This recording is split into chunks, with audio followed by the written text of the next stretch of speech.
Days after she was last seen, her vehicle was found fully engulfed in flames, with the license plate removed on July 29th, 2020. But Diana was not inside. It wasn't until a few days after her vehicle was discovered that a walker found human remains in a wooded area, which then was concluded to be Diana Davis. So, what happened to Diana Davis? Today I'm covering her cold case, so let us go over the timeline of events that we currently know. On July 27, 2020, Diana was last known to be at her community garden plot at the Proctor Community Gardens in Tacoma. She stayed there for a while, tending her plot, before she left. She was then seen on surveillance in a local hardware store for about 45 minutes, just wandering around. She left without purchasing anything, though.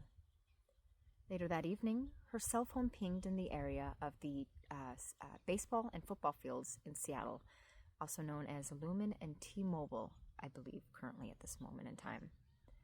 After her cell phone pinged, though, shortly after, her cell phone was turned off, and nobody was able to get a hold of her. Her family and friends tried to contact her through the days of the 27th through the 29th, but was unable to get a hold of her and contacted police.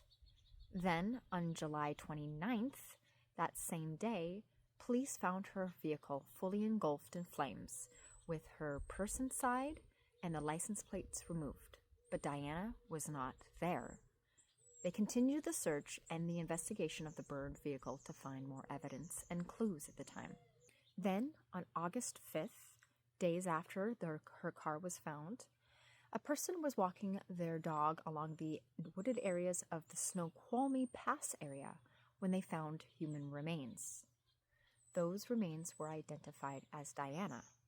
So, how did she get between Tacoma, where she was last seen, her cell phone pinged, her car burning, and then her body found on Snoqualmie Pass?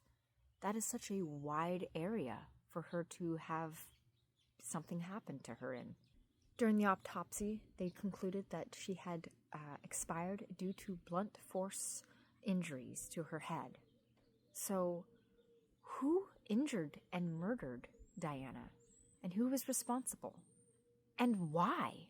Why did this happen to her? Now, at the time, the family is not quite sure who she was communicating with, if she was on any dating websites or if she was intending to meet up with someone. They aren't quite unsure, honestly, or at least investigators bring that out.